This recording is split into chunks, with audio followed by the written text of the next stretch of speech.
Hello everybody, Jim here, and I apologize for the condition of my voice. I've been putting off making a video until I got better, but this week I had a strange experience that I felt compelled to share. While I talk, I'll be showing you my very first Star Marine match in the background. It did not go well. But, anywho, sometime last year, my wife and I received a coupon for one night stay at a fancy hotel in the heart of Amish country.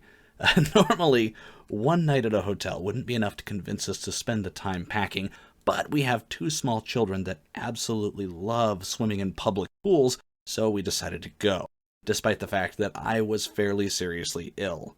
We may also have been influenced by the course of our year so far. It has not been great. Being the genius that I am, I kicked off 2017 by falling down a flight of steps. It wasn't the sort of entertaining stuntman fall that you see in the movies, but the kind where you slip on a kid's toy that's been inexplicably left in the center of a staircase in the middle of the night. Then you fall backwards and kiss each step with your tailbone on the way down. 10 years ago, I'd have laughed this off and skipped to the refrigerator for a midnight snack, but after a very serious car accident some years ago, this was enough to cause me to lift my head by the hair every morning and slip into a stylish neck brace for about 2 weeks, and a back brace anytime I wanted to stand for more than a few minutes at a go. It was about this time that my dear mother decided to have another heart attack. She was rushed to the hospital and told that she had to stay for observation because she might die at any moment. Her condition somehow was not sufficiently serious to cause the doctor to skip his weekend plans. While visiting her, my son contracted a case of extremely contagious God knows what, presumably from licking elevator buttons or something.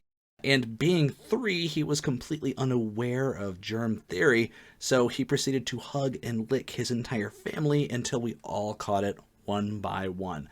I held out the longest, succumbing only Friday before last, so when my mom was finally carted in for a very expensive exploratory procedure a few days after she was in the hospital, I was well enough to be there when an immaculately dressed doctor walked into a tense waiting room. I mean, seriously, this dude was fly. I'm pretty sure he earned his doctorate in dope suits or something, but that's beside the point. He told us that absolutely nothing was wrong. When asked why they thought previously that she had been on the verge of death, he said he didn't know, and asked a nurse to wheel my mom into the parking lot to begin recovery and celebrate her 73rd birthday. Meanwhile, back at home, the illness had transferred from my son to my 8-year-old daughter, just in time for me to administer her midterm exams. She attends online public school, so I get all the fun of testing her. So, even though she had a fever of 103, she managed to get the best grades in her class between sobs and, seriously explosive trips to the toilet, so kudos, sweetheart. But as she recovered, my wife took ill. Fortunately, about this time, I was ridding myself of the neck brace, so I could pick up some of the slack around the house. And that's when my wife's grandma had a heart attack. And my mother, still recovering, began having hallucinations.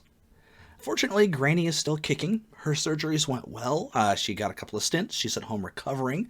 And my mother had a long chat with her sister, who wasn't there, another chat with her daughter, who wasn't there. She was actually in the hospital at the time for complications with knee surgery.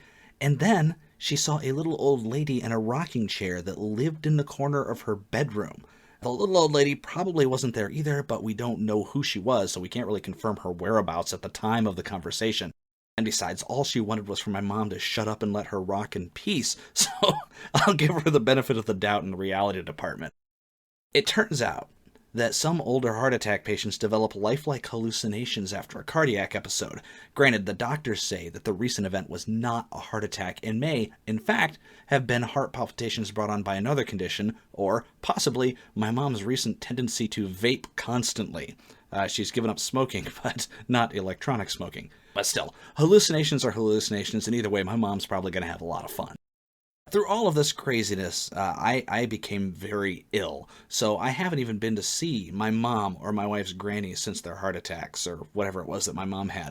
and I don't think either of them needs to contract what I've got, so I stayed well away. But fever and a hacking cough that rattles the windows did not stop me from having the strangest hotel experience of my life. So, after everybody is on the mend, except for me, we pack the kids into the car and drive them down the road to a hotel that is reputedly so fancy my wife doesn't want me to wear my new Darkwing Duck t-shirt or my old hat featuring Blinky, the three-eyed fish from Springfield. So I put on a shirt without a cartoon character and promised to take the hat off when we got to the hotel. The first thing I noticed upon pulling in is a nearly empty parking lot, with the exception of a single car driven by the desk clerk. Nobody else was there. When we walked through the door, we're greeted by the owner of the car. She's a quiet young woman with a very large neck tattoo featuring the Eye of Providence, also known as the all-seeing Eye of God. It's a symbol most commonly known as the eye and pyramid found on the back of the US dollar bill. It's also often associated with the Freemasons and occasionally used as a symbol for the Illuminati. So she's standing there in this huge room decked out with gold-flecked black marble, white leather, and glass. She stood behind what I can only describe as a game show podium. At this point, I put my hat back on, because, yeah. Anyway, the lady with the all-seeing neck was very polite, even when she realized that the only people staying in her hotel for the night were freeloaders with a coupon. She gives us our key cards and sends us on our way. On the way to the elevator, we passed more glass and marble and white leather decorations and sparkling lights than I've seen in probably all the previous year. The decor put me immediately in mind of the Revel and York hangar where my Starfarer lives, but the silence and emptiness put me in mind of creepy twin girls and doors labeled Red Rum. As it happens, we never did see a ghost, but I couldn't shake the feeling that we were being watched. Later, I found out that we were, but I'll get to that in a second. In the room, we once again got the glass and the leather, and even so, it was very comfortable. And the kids absolutely loved the pool, despite the angry Amish woman that glared at us while we swam. I spent the night sitting on a lovely tile bench in a spacious shower, coughing my lungs out a little bit at a time. It was seriously pretty awful, but the steam made it a little bit better. Meanwhile, the little monsters that had infected me slept soundly in some very comfy beds. In the morning, I realized that somewhere about 4 stories below me, that angry Amish woman was probably preparing a breakfast buffet intended for perhaps 100 people that would feed my family alone. As everybody woke up, I hoped that the staff would hold back, but nope. Sometime around 6 a.m., they put out enough food to feed an army and kept it warm until we ambled in around 9:45. There were biscuits, gravy, hash browns, bacon, muffins, bagels, cereal, milk, juice, various fruits, French toast, a heated waffle maker with batter, and an omelet station with a sign that declared, "This is where breakfast meets individuality." It was awesome. My wife had a bagel. My daughter had a muffin. My son ate fistfuls of something dark. I'm not sure it wasn't carpet. He is voracious. It could have been anything. I took advantage of a heap of bacon and the unlimited chocolate milk dispenser and tucked in. I was about 2 pounds into my breakfast when I noticed an Amish woman, possibly the same woman from the night before, the girl with the all-seeing neck, and the second angriest Amish man I've ever seen.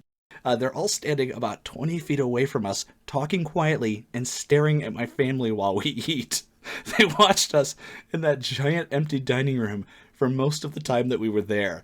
The kids wanted to swim again after breakfast, but my wife and I have a serious problem with drowning, so we decided to take me to the doctor instead, ending what was, by far, the best hotel stay ever. Thanks to those of you who stuck with me through this long and convoluted story. Hopefully I'll be back to Star Citizen videos again soon, but I should probably go before my voice gives out. As always, thank you all very much for watching, and I will see you next time.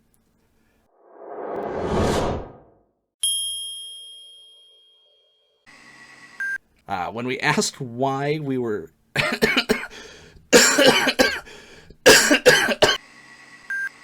And by this time, I was just about ridding myself of that neck brace, so I could pick up some of the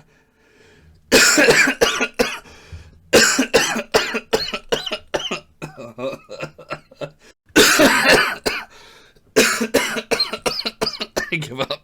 I'm out. Oh, jeez.